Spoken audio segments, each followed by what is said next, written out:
Already 2 books read. We are full steam ahead.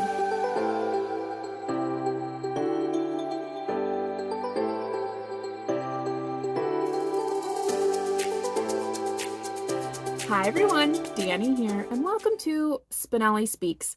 In my last video, I announced my reading goals and plans for 2026, including my 40 before 40 challenge, where I am going to be reading 40 books before I turn 40 years old in July. Now in this video, I'm going to talk a little bit about the formats I like to read in, the platforms that I use, as well as how my reading has been going thus far. So if you're interested in any of that, I hope you stick around. Overall, my reading has been pretty good. I've been feeling really good about it. I have tweaked my reading a little bit from the last couple of years. When I started BookTube, I was super structured. I had TBRs. I had lists of books that I wanted to read each month, and I tried to stick to that. Then I had my children, and I realized that structure had to go way out the window, and my reading just wasn't in that frame of mind. I was really feeling more of a mood reader.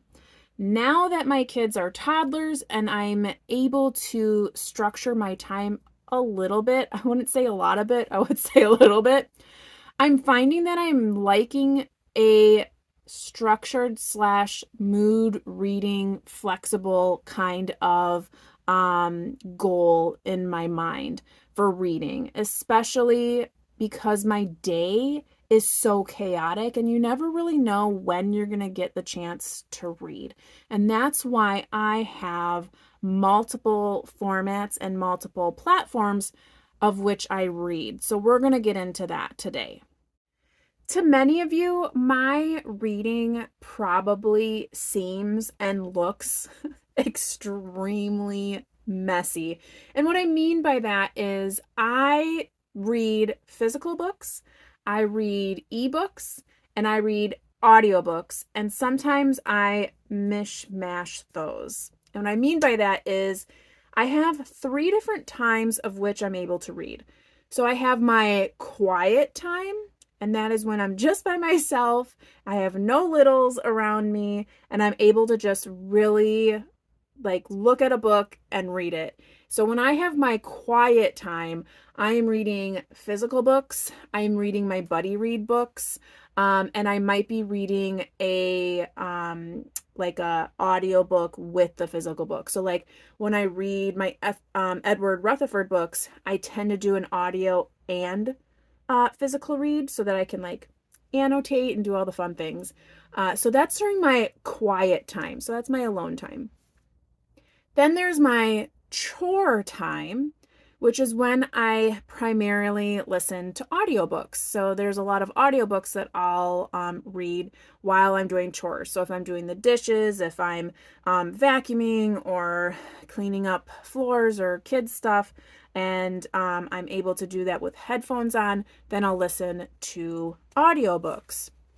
Then there's time that I have that I'm still with my kids that I'm not listening to an audiobook, but they may be doing some independent play. And I have what I call downtime where I'm still with my children, but I don't have to be interacting with them one-on-one because maybe we've already done that during the day or they're in their own little world. And so I will pull out my phone and read my ebooks.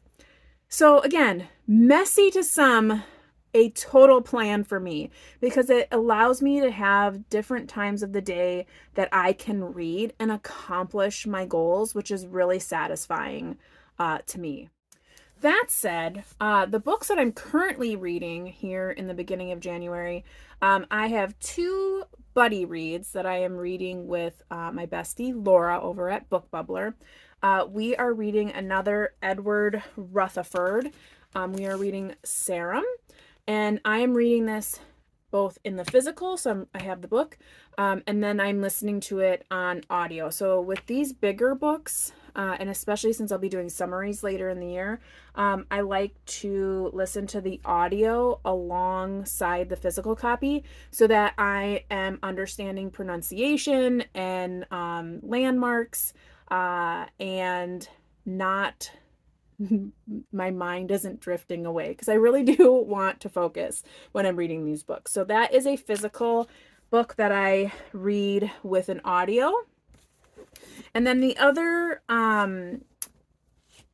book that we're reading as a buddy read is, we are reading the full series, but obviously we're starting with the first one. So we have Dan Brown's Angels and Demons, and I'm just reading this as a physical book. And I'm actually reading the illustrated copy, and I don't have that with me, but this is just the hardcover. So we set pages, and then we realized that this is an extremely fast read because it's super easy to read. So we're going to end up having to like either double or triple that, because we read the first section and we are like, that took nothing. Like, we need to put more pages on there. So if you know, when you start a buddy read, you usually like, oh, let's go to chapter 2, or let's do one chapter, a week, or let's do, a third of the book. And then you read that section and either you're like, yikes, that was way too much, or like, whoa, we need to add more. So that's kind of where we're at right now. Anywho, so as far as another physical book, I did start one of my 40 before 40 books, which is Barbara Kingsolver's The Poisonwood Bible. And I do have this here physically, so obviously. And then I did find it on KU, Kindle Unlimited, as an ebook. So I do have that opened up there as well, in case I do find time in that downtime section to be able to read when I don't have access to my physical copy.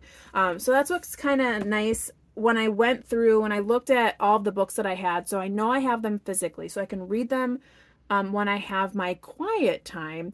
But I did go through and I checked a couple of different platforms that I use to see if they had either the audio version or the ebook version.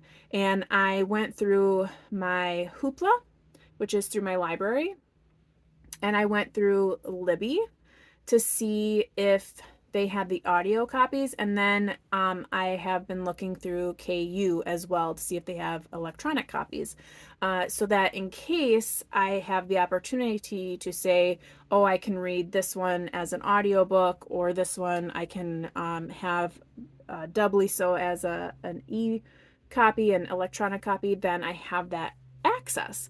So again, messy, but to me, it's covering all of my bases, and it's taking the most advantage of the platforms that I have available to me so that I can accomplish my goals. Instead of saying I have all of these physical books to read and I can only really read these during my downtime, now I have access to them during my chore time or my downtime with my kids. So, it kind of works out nicely to kind of look at all your platforms and do that way. So a lot of these books, especially the classics, which is really nice, are all available basically via audio. I think there's like 5 books here that I don't have access to anywhere else. So they will have to be read physically. One of which I know is The Mists of Avalon, which I need to get to that one soon, because that one's going to be really hard to stay focused on. So definitely need to get to that one soon. On to other books that I'm reading. So I currently am about 55% through the second book in the Stormlight Archive by Brandon Sanderson, which is titled Words of Radiance. And I'm listening to that via audio in the Libby app. And I am liking that so far. I will always and forever recommend, if anyone is reading Brandon Sanderson, to listen to the audiobook. It has been a significant difference between reading it physically and understanding it. I tried to start Way of Kings way back a couple years ago, and I got 300 pages in and I just couldn't do it. Last year, I listened to it via audio, and it was such a difference. And I was so happy that I did it that way. So I am, like I said, I'm about 55% done with that, and I need to get my tail in gear because I only have like 2 more days. That's kind of that's the hard thing with Libby is you only get 14 days with your checkouts. You can renew, but if it's something that a lot of people are on hold for, you can't renew it immediately. So I have like 2 days to finish 20 hours of audio time.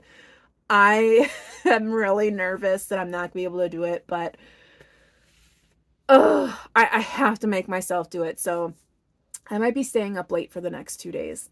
Anywho, the last book that I'm reading, so I'm currently reading 5 books. 5.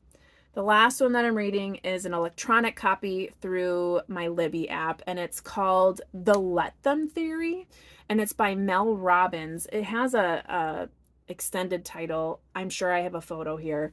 But it is about kind of letting go, the control of how other people kind of not letting them affect you, I guess, because you can't control people. And not that I'm a huge controller, but I think being a mom and a stepmom and a wife and a sister and a daughter and being someone in my family who's always had to step up and do a lot of things, I do have a little bit of like, oh well no, like don't let them do that because, so it's like in my mind you're like trying to help the situation, but realistically you're just putting more pressure on yourself. So when I saw this and I saw that a lot of people were reading it, I think it just came out either last year or the year before. I thought I'll give it a try. And so far, I think I'm like 10% in. And so far, a lot of stuff has already been resonating with me. So I'm really glad that I picked that up. Should I be reading 5 books at the same time? Maybe not, but it's working. It's working for me. So I'm enjoying that so far. So I am currently reading 5 books. So we have 2 buddy reads, which are physical copy with help of audio on one of those.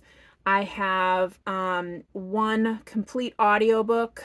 I have 1 physical book that has an electronic copy, and then I have 1 just solid electronic copy. So you can see I'm across all platforms and across all formats, and it works for me. It just does. Now, at the beginning of this video, I did mention that I have already finished 2 books this month, and that is true. I did not forget. I did finish 2 books. One was a physical / audiobook, and another was an electronic ebook that I read through my Kindle Unlimited. So the first is Apples Never Fall by Leanne Moriarty. I did read this for my book club with Double Booked Co.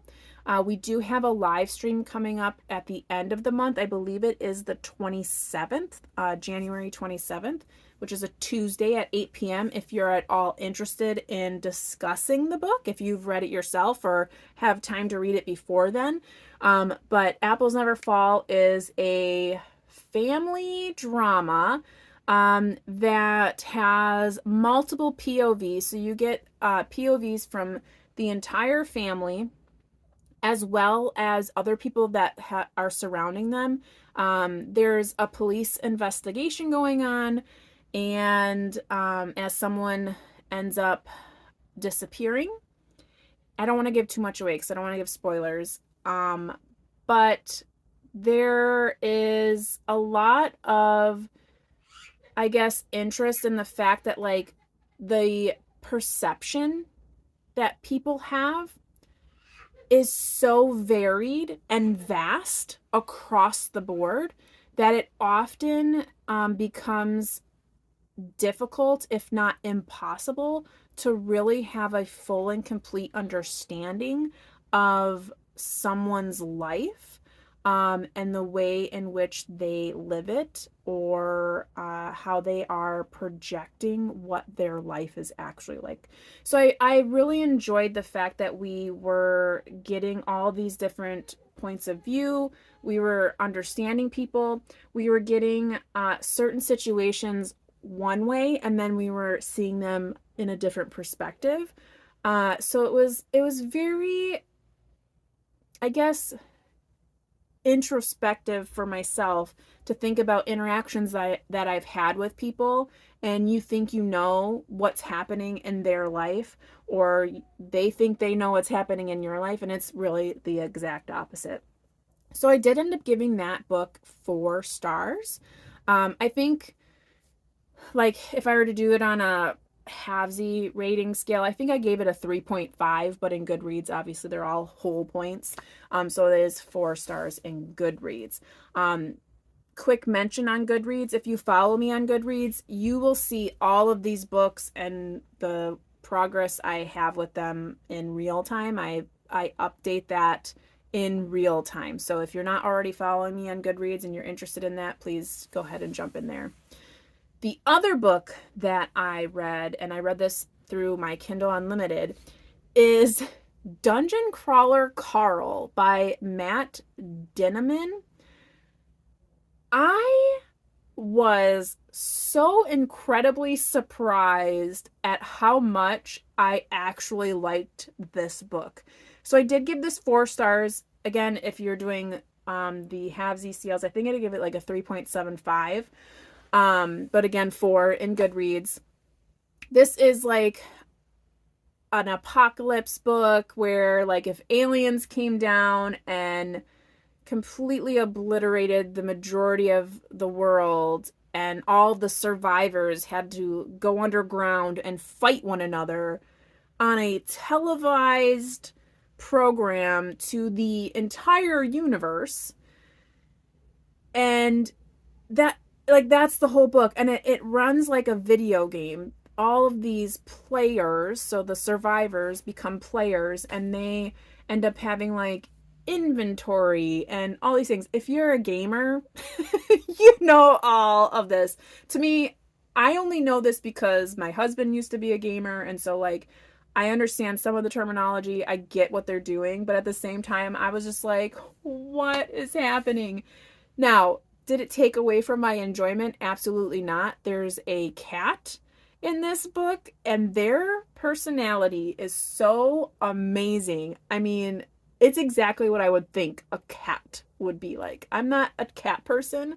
So when this cat began, like, really exuding its full potential of a personality, I was like, yes, spot on. This is what I would imagine a cat would be like. So I had a lot of fun with it. I enjoyed it. Like I said, I gave it 4 stars. That being said, I'm probably not going to continue in the series. And the reason being is it's not completely my cup of tea.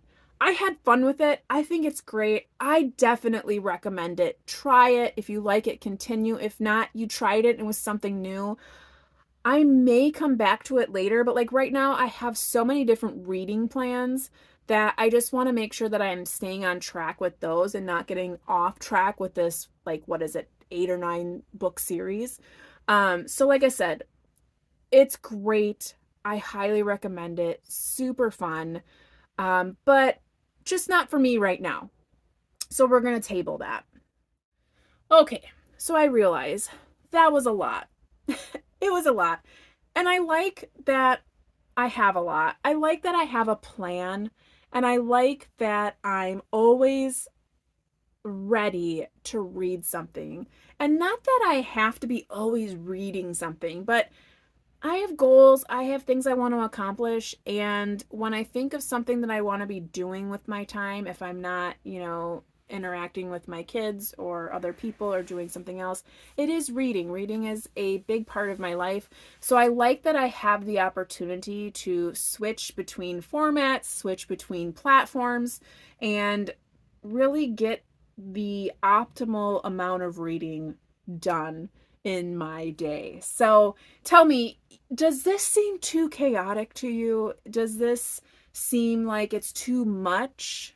What is your kind of perspective on the case of the 5 books across however many formats and platforms? And are you a one book at a time kind of person? Do you read like this?